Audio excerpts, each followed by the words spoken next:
चलो, आज का हमारा टॉपिक है एसवीपी के बारे में। जैसे सर ने आपको पूछा कि इसका क्या इम्पोर्टेंट रोल रहता है हमारे प्रोग्राम के अंदर। आपको सबसे पहले पता है कि हम किसकी फैमिली हैं। जो भी आप यहाँ बैठे हैं सब क्या है, हमारी NRLM की फैमिली है, ठीक है, नेशनल रूरल लाइवलीहुड मिशन, ठीक है। उसके बाद जैसे सभी जो NRLM है, ये सेंट्रल गवर्नमेंट ने क्या किया, हर स्टेट्स को NRLM के बारे में बताया कि इसके क्या फोकस रहेंगे, किस पे ये काम करेंगे, ठीक है। तो हमारी जितनी भी ग्रामीण क्षेत्र की महिलाएं थी उनके ऊपर वो चाहते थे कि हमारी जो वुमेन एम्पावर है थोड़ी सी बढ़े, है ना। तो मैनेजमेंट का सबसे जो मैटर जिनके पास रहता है वो हमारी कौन है, महिलाएं ही हैं। तो ये अच्छे से उसको मैनेज कर सकती हैं। उसके अंदर ही उन्होंने जब ये प्रोग्राम आया कि इस उद्यमिता को हम इस प्रोग्राम के तहत क्या करेंगे, बढ़ाएंगे आगे।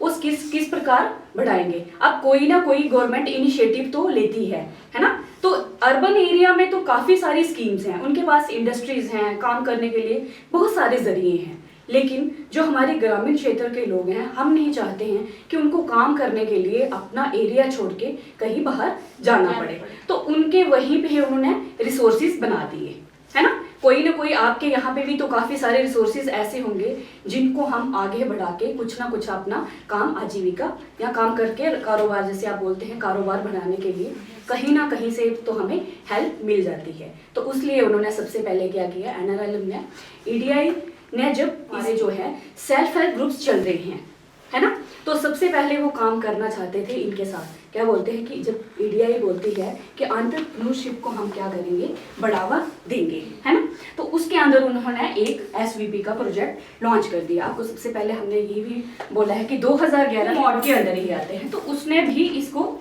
हमारे NRLM के अंदर लॉन्च किया। क्या बोलते हैं कि जो भी स्टार्टअप विलेज एंटरप्रेन्योरशिप प्रोग्राम है जो हमारा 2015 में हमारा लॉन्च हो गया था, लेकिन जब हमारे जम्मू कश्मीर में ये एंटर हुआ है 2016 में आया है। उसने क्या किया, सबसे पहले सर्वे किए हैं। सबसे पहले सर्वे करते हैं ना हम, कि हमारा सर्वे करेंगे कहाँ कहाँ ये जो हमारा प्रोग्राम है ये चल सकता है, कहाँ कहाँ इस प्रोग्राम की ज़रूरत है। तो जैसे उन्होंने सबसे पहले कहाँ किया, बसोली में ही इसको किया, क्योंकि वो सबसे पुराना ब्लॉक था हमारे जम्मू कश्मीर का। तो उन्होंने इसको वहाँ पे लॉन्च कर दिया। ये हमारा जो इसका एम था, SVP का जो एम था वो 182 लाख लोगों को, एंटरप्रेन्योर्स को ये बढ़ावा देना था उन्होंने, ताकि ये लोग हैं अपना बिजनेस जो रोजगार है वो शुरू कर सके, ठीक है। उसके बाद ये 125 ब्लॉक्स में आया, जैसे 29 स्टेट्स में, और इसका 4 साल का ये प्रोजेक्ट का टाइम रहा था। और इन्होंने इसको ज़्यादा जितना दिया है 4,84,00,000 रुपया इन्होंने दिया था इस बिजनेस को बनाने के लिए। इतना फाइनेंशियली उन्होंने क्या किया था, हेल्प किया था। अब वो चाहते थे कि जो भी हमारे, आप प्रोजेक्ट तो लॉन्च कर दिया लेकिन उसमें लोगों को भी तो जोड़ना था ना। तो उन्होंने जो हमारे लोकल पर्सन्स थे, रिसोर्स थे, उनको उन्होंने वहाँ से इस बारे में उन्होंने क्या किया, सबको डायरेक्शन दी कि इस प्रकार इस प्रोग्राम को हम लॉन्च, हमारे रियासी में भी चल रहा है और आई थिंक चनैनी में भी है। तो उसके बाद हमारा, अब शायद आपके यहाँ पे भी हो, आपके यहाँ पे अभी MAD का प्रोग्राम आएगा, उसके बाद ये स्टार्ट हो सकता है। और उन्होंने इतना 4 करोड़ से भी ज़्यादा लोगों को अब पैसे बनना शुरू देने के लिए शुरू कर दिए हैं, ताकि लोग अपना कोई ना कोई बिजनेस स्टार्ट कर ले। उसमें से उन्होंने सबसे पहले उन्होंने रिसोर्स पर्सन तैयार किए हैं। रिसोर्स पर्सन जैसे आपको बना रहे हैं, अब आपकी यहाँ पे RCT में ट्रेनिंग होगी, उसके बाद आप सर्टिफाइड होंगे, उसके बाद जाके आप अपने अपने प्रोजेक्ट को अपने गांव में जैसे लाइवलीहुड वहाँ पे चलाने की कोशिश करेंगे। जितनी भी इसके अंदर स्कीम्स आती हैं आप उनको लोगों को बताएंगे कहाँ कहाँ से। देखिए, फाइनेंस तो हमारे पास है ही है, NRLM हमें बहुत सारा फाइनेंशियल हेल्प कर रहा है बिजनेस के लिए ही। आपको सबसे पहले ज़रूरत जानने की ये है कि हमारे जितने भी आज तक के प्रोजेक्ट आए हैं, चाहे NRLM है, चाहे SVP का है, चाहे MAD का भी प्रोग्राम है, ये सारे किसके लिए है, उद्यमिता को बढ़ावा देने के लिए है। अगर हम इस चीज़ में अगर नहीं आगे बढ़ पाते हैं तो ये हमारा नुकसान ही होगा, क्योंकि हमारे ग्रामीण क्षेत्रों में इतने रोजगार नहीं, हम सबको मिलके एक दूसरे की मदद करनी पड़ेगी। तो वो लोकल लोगों को ही उठाएंगे। जैसे आप क्या हैं, सब अपने एरिया के अपने लोकल ही लोग हैं, कोई बाहर से तो नहीं है आपके अंदर, तो आपने वहाँ उन लोगों को हेल्प करानी है, ताकि इस एंटरप्रेन्योरशिप पे हम सब लोग क्या है काम कर सकें और हम अपने एरिया के जो भी रिसोर्सेज हैं, रिसोर्स पर्सन इसीलिए बोला है कि जो हमारे उधर रिसोर्सेज है। अब आप जानते होंगे कि हमारा रिसोर्स क्या है यहाँ पे जिस पे हम काम कर सकते हैं। सबसे पहले क्या है, एप्पल है, एप्पल भी है ना, एप्पल से देखो कितनी सारी हैं, अखरोट हैं, और क्या है जैसे अनारदाना है हमारा यहाँ का, है ना। तो उसको कैसे हम लोगों तक पहुंचाएं। आपको पता हमारे जम्मू कश्मीर है और ऑल ओवर इंडिया में शायद इसका अनारदाना मशहूर हो गया है।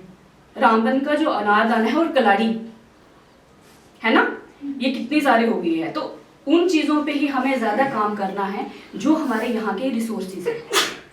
तो आपको इसीलिए ये रिसोर्स पर्सन आपने लोगों की हेल्प करनी है, उनको बताना है कि उद्यमिता को हम कैसे बढ़ा सकते हैं। इसमें हमारे महिलाएं भी काम करेंगी और जो हमारा आगे भी मेंबर हैं वो भी मिलकर ये काम कर सकते हैं। चाहे आप उसको ग्रुप एंटरप्राइज खुलवा सकते हैं या इंडिविजुअली भी काम कर सकते हैं। किस प्रकार हम अपने बिजनेस को आगे बढ़ाएंगे, किस प्रकार हम आपको मोटिवेशन ग्राउंड लेवल से लेके अवेयरनेस करेंगे। सबसे पहले जो भी आपका मोटिव रहेगा, क्योंकि आप उनके बीच का जैसे जरिया होता है ना, पूल होंगे अपनी कम्युनिटी के, जो आप रिसोर्स पर्सन है वो पूल है ना। प्रोजेक्ट के बारे में बताएंगे तो एसएचजी से ही शुरू करेंगे। सबसे पहले एसएचजी के मेंबर को हम बताएंगे इस बारे में, फिर एसएचजी मेंबर ही मिलके एक विलेज ऑर्गेनाइजेशन में जाएंगे, उनको इस बारे में बताना है कि एसवीपी का क्या है। सबसे पहले जो हमारा ईडीआई था वो 1982 में वीजी पटेल हैं, वो गुजरात के हैं, उन्होंने इसको लॉन्च किया था। तो अगर देखना है किसी ने तो उसके बाद उन्होंने क्या किया था कि जितने भी हमारे इनोवेशन पे काम करेंगे, ये जो ईडीआई का प्रोजेक्ट है ना, ये सबसे पहले इनोवेशन पे ही काम करता है। आपकी क्या नई क्रिएटिविटी है, जैसे कल हमने बीओआईजी पढ़ा था ना, तो क्रिएटिविटी सबसे पहले, क्रिएटिविटी और इंटरेस्ट, क्या आपका कितना इंटरेस्ट है, जो आप काम करने जा रहे हैं उस पर क्या क्रिएटिविटी नई इनोवेशन है। तो ईडीआई सबसे पहले उसके ऊपर ही काम करता है। जैसे मैंने आपको एक उधमपुर की एग्जांपल दी थी कि जो कनक के काना होता है ना, काने, तो उधमपुर की एक लेडी ने स्पेशली ईडीआई के साथ मिलके उन्होंने इसको बढ़ावा दिया है। उसने स्ट्रॉ बनाई है उसकी, जानते हैं आप। और प्लास्टिक को हम इरेडिकेट कर रहे हैं, इरेडिकेट मतलब उसको कम से कम यूज कर रहे हैं। तो आपको पता है जो स्ट्रॉ होती है उसका यूज कितने, जो हम जूस पीते हैं वो भी प्लास्टिक है, नारियल पानी है उस पर भी जो स्ट्रॉ होती है वो किसकी है, तो अगर लिखना है किसी ने तो। उसके बाद उन्होंने क्या किया था कि जितने भी हमारे इनोवेशन पे काम करेंगे, ये जो ईडीआई का प्रोजेक्ट है ना, ये सबसे पहले इनोवेशन पे ही काम करता है। आपकी क्या नई क्रिएटिविटी है, जैसे कल हमने बीओआईजी पढ़ा था ना, तो क्रिएटिविटी सबसे पहले, क्रिएटिविटी और इंटरेस्ट, क्या आपका कितना इंटरेस्ट है, जो आप काम करने जा रहे हैं उस पर क्या क्रिएटिविटी नई इनोवेशन है। तो ईडीआई सबसे पहले उसके ऊपर ही काम करता है। जैसे मैंने आपको एक उधमपुर की एग्जांपल दी थी कि जो कनक के काना होता है ना, काने, तो उधमपुर की एक लेडी ने स्पेशली ईडीआई के साथ मिलके उन्होंने इसको बढ़ावा दिया है। उसने स्ट्रॉ बनाई है उसकी, जानते हैं आप। और प्लास्टिक को हम इरेडिकेट कर रहे हैं, इरेडिकेट मतलब उसको कम से कम यूज कर रहे हैं। तो आपको पता है जो स्ट्रॉ होती है उसका यूज कितने, जो हम जूस पीते हैं वो भी प्लास्टिक है, नारियल पानी है उस पे भी जो स्ट्रॉ होती है वो किसकी है। तो एसवीपी ने ये हर ब्लॉक्स में जब काम करना शुरू कर दिया, नेक्स्ट उसके आगे है ना ब्लॉक रिसोर्स सेंटर। उस सेंटर में हमारे जितने भी क्लस्टर्स आएंगे, क्योंकि हमारा तो मेन मोटिव ये था कि सेल्फ हेल्प ग्रुप में हमारे साथ अगर एक बीओ में हमारी 100 लेडीज आती है तो पूरे क्लस्टर में कितनी होगी, अगर 10 क्लस्टर होंगे तो कितना हो गया, 1000 लेडीज होगी। अगर 14 है ना, एक क्लस्टर में 14 वीओ आते हैं तो 1400 हो गया। अगर इतने मेंबर हमारे एक वीओ में, एक सीएलएफ में बढ़ते हैं तो एक ब्लॉक में कितने होंगे, आप कर लो उसको मल्टीप्लाई, 1400 को मल्टीप्लाई कर लो 6 से, तो कितने मेंबर हो गए। इस इनोवेशन पे काम किया है। तो ईडीआई मेन फोकस उसका है कि अगर कोई भी ना कोई महिलाएं, जैसे हमारे यहाँ का क्या है, एप्पल है जैसे रामबन का, यहाँ आप आगे क्षेत्र में चले जाओ, कौन कौन से एरिया पड़ते हैं आपके वहाँ पे, जहाँ पे एप्पल होता है, बानिहाल में भी है, बानिहाल में है। तो आप वहाँ के रिसोर्सेज जैसे एप्पल है तो एप्पल को आप क्या कर सकते हैं, जैम में कन्वर्ट कर सकते हैं, है ना। और आपने जो प्रसाद आता है ना, प्रसाद देखा है कभी, जो वैष्णो माता भी अगर जाएंगे तो जैसे लोकल वहाँ पे उसमें एक ड्राई एप्पल आता आते हैं ना, प्रसाद के अंदर वो एक ड्राई एप्पल आता है, आप उसको भी उसमें कन्वर्ट कर सकते हैं। अगर हमारे पास रिसोर्सेज हैं तो हम कैसे नहीं उसको यूज कर सकते हैं, कर सकते हैं। ऐसे भी तो घर के 4-5 घंटे हम अपने बिजनेस के लिए दे ही सकते हैं। तो जो हमारा ये एसवीपी का प्रोजेक्ट है, ये नॉन फॉर्म सेक्टर पे काम करता है। एंटरप्राइज पे भी काम करना है, 4 लेडीज मिलके काम कर सकती हैं। जैसे कई जगहों पर मैंने सुना है कि एक ग्रुप की 4 लेडीज अचार बेचती हैं। अभी हमारे थोड़े दिन पहले एक पैकेजिंग पे भी काम हुआ है कि किस तरह हम उस अचार की पैकिंग कर सकते हैं, प्रिजर्वेशन कर सकते हैं, ताकि उसको हम कल को अगर मार्केट में सेल करते हैं तो कितने टाइम तक वो रह सकता है बिना खराब हुए, है ना जी। तो पैकिंग वाली चीजें भी हम यूज करते हैं। तो वो किन लोगों ने बनाई है, हमने ही बनाई है। और साथ में सॉफ्ट टॉयज का काम करती हैं, स्टिचिंग का काम करती हैं। हमारी लेडीज हाथों का हुनर ही है ना, जैसा आपका हुनर है वैसे ही हम लोगों को उसी हुनर के हिसाब से काम में लगा सकते हैं। तो आप उसके बीच का ब्रिज बनेंगे। और बीआरसी कमेटी के आपके उसके बीच में रहेंगे। जैसे 6 क्लस्टर आते हैं एक ब्लॉक में, और हर क्लस्टर के 2-2 मेंबर मिलके एक बीआरसी कमेटी बनाएंगे। उसमें से जैसे आपके ग्रुप में हेड बनते हैं ना, जैसे 10 मेंबर हैं, 10 मेंबर में से 3 जो हैं वो हेड बनते हैं, है ना। उसी वैसे ही आपके बीआरसी में भी कितने हेड बनेंगे, 2 हेड बनेंगे, जिसको हम नोडल सीएलएफ कमेटी बोलते हैं। और उसमें आपकी जितनी भी एसेसरीज वगैरह, रूम आपको अलग से एक सेपरेट वहां पे होगा।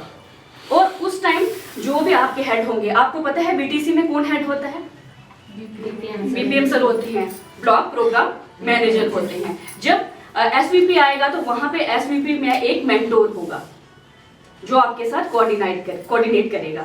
जैसे सीआरपीपी को क्या क्या काम कर रहे हैं, किस प्रकार कर रहे हैं, कितने उनके टारगेट्स हैं। 1400 से भी आपके ज्यादा टारगेट रहेंगे 4 साल के अंदर, वो भी आपको बताएंगे। आपके जो मेंटोर है, मेंटोर होता है कि किसी को असिस्ट करना कि किस प्रकार आपको यहाँ पे काम करना है ना। तो आप वहाँ से उनकी हेल्प ले सकते हो, आप वीपीएम सर की हेल्प ले सकते हो। जो आपकी नोडल सीएलएफ कमेटी बनेगी ना, उसके पास सारी फाइनेंशियल अथॉरिटीज रहेंगी। जो भी रिसोर्स पर्सन अपने वहाँ की लोगों की फॉर्म्स वगैरह, बिजनेस प्लान भर के फॉर्म वगैरह भर के लाएंगे ना आप, जो आपके फर्स्ट फॉरमोस्ट काम है। सबसे पहले आपके काम क्या है, लोगों को अवेयर करना है, एसएचजी को, वीओ को और सीएलएफ को, है ना। और उसके बाद आपके जो भी एंटरप्रेन्योर्स होंगे, आप जैसे ही लोगों को अवेयर करेंगे तो अवेयरनेस जब कैंप्स बढ़ेंगे तो उनमें तो इंटरेस्ट तो जागेगा ना। जो इंटरेस्टेड लोग उनमें से होंगे, उनका आप जाके उनके साथ कैसे काम करेंगे। और सबसे पहले हम लोगों को क्या करते हैं, सीआरपीपी का क्या काम करता है, सबसे पहले उनका आइडिया जनरेशन करता है ना। रिव्यू मीटिंग करते हैं, आइडिया जनरेशन करते हैं, स्किल डेवलपमेंट करते हैं। अब जो मेरे अंदर हुनर है मैं वही काम करूंगी।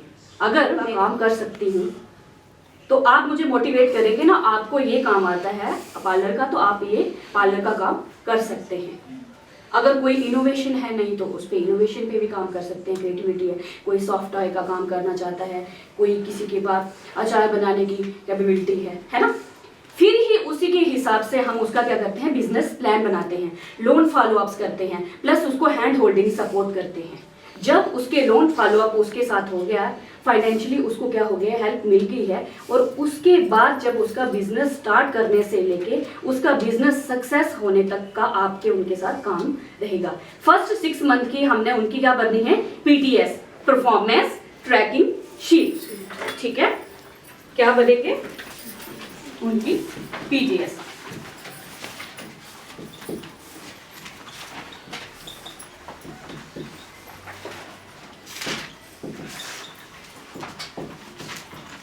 परफॉर्मेंस ट्रैकिंग शीट, ठीक है।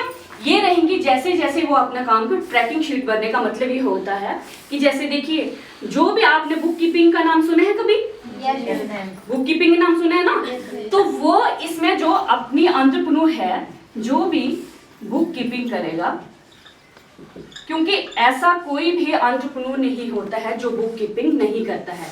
क्योंकि है कि आपके बिजनेस में आप कहाँ से कितने रुपए में किससे, जैसे सप्लायर्स होते हैं ना, सप्लायर्स को भी हमने पेमेंट करनी होती है ना। क्योंकि जब भी हम बिजनेस स्टार्ट करते हैं उसमें फाइनेंशियल ही एक्टिविटीज ही होती हैं, कहता है ना। किसी में आप क्या करवाते हो, फिक्स डिपॉजिट करवाते हैं ना, इन्वेस्टमेंट करते हो ना अपनी, तो बिजनेस में भी एक इन्वेस्टमेंट ही है। यहाँ से पैसा देके पैसा बनता है ना। तो फाइनेंशियल एक्टिविटीज होती हैं, तो सबसे पहले वो क्या लिखेगा कि मुझे सप्लाई से कितने रुपए का मैंने क्या लिया है, सामान लिया है। फर्स्ट सेल कितनी है, और थर्ड क्रेडिट, उधारी भी चलती है ना बिजनेस में, तो उधारी भी वो देता है। ये सब चीजें उसने अपने पास लिखी होंगी। और लास्ट में उनका उसमें पीटीएस में होगा ओपनिंग और क्लोजिंग बैलेंस, है ना। शटर खोलते हैं ना जब सुबह आपके, तो गला देखते हैं ना, जो आप क्या बोलते हो उसको, है ना। तो उसमें कितने पैसे हैं, कितनी सेल हुई है, और लास्ट के फर्स्ट से लेके लास्ट के 31 डेज होते हैं ना, 30 भी होते हैं और 31 डेज भी होते हैं एक मंथ में, और उसकी फर्स्ट टू 31 डेज की ये आपको उसको चेक करनी है, उसकी परफॉर्मेंस, और उसी में से क्या होंगे, उसके एक्सपेंस भी होंगे। इस महीने में फर्स्ट से लेके 31 डेज के बीच में उसके खर्चे भी होंगे। अगर उसको इलेक्ट्रिसिटी का बिल भी तो देना है ना, लाइट भी तो चलती है, गर्मियों में पंखे चलते हैं, एसी चलते हैं, है ना।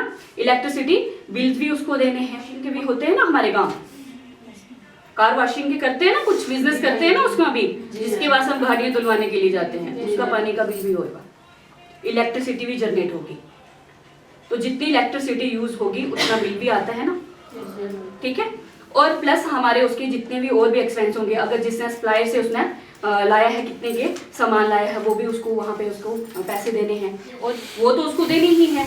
प्लस अगर भी है कोई, अगर बिजनेस स्टार्ट करने के लिए उसने लोन लिया है, वो भी उसके एक्सपेंस में ही आएंगे, तो वो उसको हर हालत में देने ही देने पड़ते हैं। तो प्रॉफिट कैसे निकालेंगे, जितना भी उसका 1 से लेके 31 तारीख से लेके 31 तारीख तक उसके जितने भी टोटल सेल हुई है, उसमें से जितने भी आपके एक्सपेंस हुए हैं उसको आप लेस कर लेंगे, तो पीछे आपके पास जो बचेगा वो क्या होगा, प्रॉफिट होगा। तो ये चीजें आपको पीटीएस में भरनी है। और हमारा जो सीआरपीपी है, इनका रोल सिर्फ यही नहीं है कि आपने उसको फाइनेंशियली हेल्प कर दिया तो खत्म नहीं, जब तक उसका बिजनेस सेटअप से लेके सक्सेस तक आपको उसके साथ रहना है, ठीक है। प्लस उसके साथ आपके जो बीआरसी के रोल्स रहेंगे, आपको जो भी इनकम जनरेट होगी वो आपको ऑनरेरियम वहां से आएगा।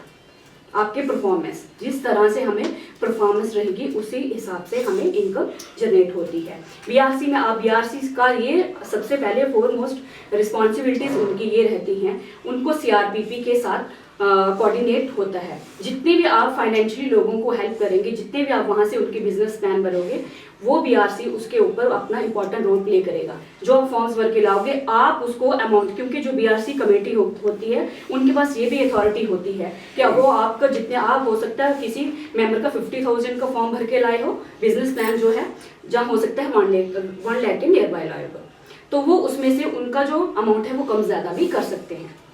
ये भी उनका एक इम्पॉर्टेंट पार्ट रहेगा। विदाउट जो नोडल कमेटी है हमारी, जितने भी हमारे सीएलएफ के 2 मेंबर रहेंगे ये बीआरसी कमेटी के, प्लस अगर 6 हैं तो 6 2 या कितने होते हैं 12 मेंबर रहेंगे। इन 12 मेंबर में से ही आपके जो 2 मेंबर रहेंगे ये नोडल सीएलएफ के मेंबर रहेंगे, ठीक है।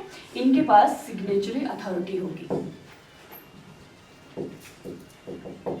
और प्लस उसमें जो हमारे मेंटोर्स होंगे और प्लस जो हमारे वीपीएम सर रहेंगे उनके सिग्नेचर होंगे, तभी वो बैंक में जाके आपका बिल वो पास करेंगे, और उसके बाद ही आपके हर वीओज में अपने अपने अमाउंट उनका आना शुरू हो जाएगा, ठीक है। और इनका जो प्रोसेस रहेगा, आपका प्रोसेस क्या रहेगा, सबसे पहले जब भी आपको फाइनेंशियली यहाँ से अगर आपको कोई नोडल कमेटी ने आपके मेंबर्स को जो पेमेंट दे दी है, जो भी उनका सीईएफ यहाँ से निकलेगा, सीईएफ हमारा आ गया कम्युनिटी एंटरप्राइज फंड, जो भी फंड उनके पास जाएगा उसका प्रोसेस ये रहेगा, सबसे पहले वो जाएगा वीओ के अकाउंट में, सेकेंडली वो जाएगा आपके एसएचजी में, और थर्ड फिर जाएगा किसके पास, मेंबर के पास। अगर जो भी आपने मेंबर का जो फॉर्म फिल किया है, उसका बिजनेस प्लान बना है, वो आपको सबसे पहले किसके पास जाना लेके किसके अथॉरिटी रहेगी उसके ऊपर, एसएचजी की, ठीक है। अगर आपने बिजनेस प्लान बनाया, क्योंकि एसएचजी ऐसे इसमें लीडर्स होते हैं, उनको हर मेंबर्स का पता होता है, ठीक है। सेकेंडली फिर किसकी अथॉरिटी रहेगी उसके ऊपर?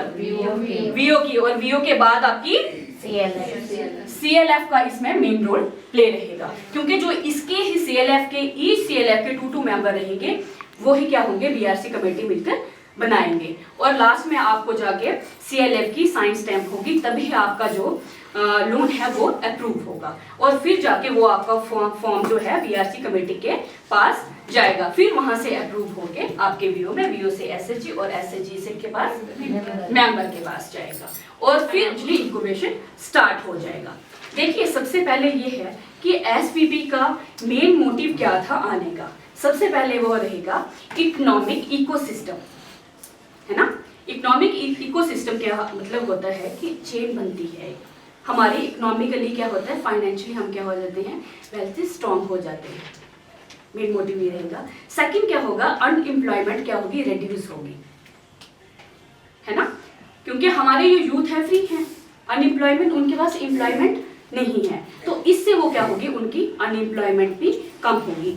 थर्डली क्या होगा, एक एंटरप्रेन्योरशिप का इकोसिस्टम बनेगा। हमारे यहाँ पे उद्यमिता का जो जितना भी प्रोग्राम का रहेगा वो उसको EDI ही देखती है SVP के अंदर, और इसको जो SVP को है स्पॉन्सर वो कौन कर रही है, EDI ही कर रही है, ठीक है। और इसके अंदर सबसे पहले हमारा SVP का जब प्रोजेक्ट ब्लॉक के अंदर आएगा तो मेन जो भी रहेंगे मेंटर होंगे, BRC कमेटी होगी, आप CRP EP रहेंगे, नोडल कमेटी होगी, और इन सबको VPM सर ही देखेंगे ब्लॉक प्रोग्राम मैन के अंडर, ठीक है। किसी की कोई क्वेश्चन पूछना है किसी को? अगर किसी का कोई क्वेश्चन है, कोई क्वेरी है तो आप मुझे पूछ सकते हैं अभी।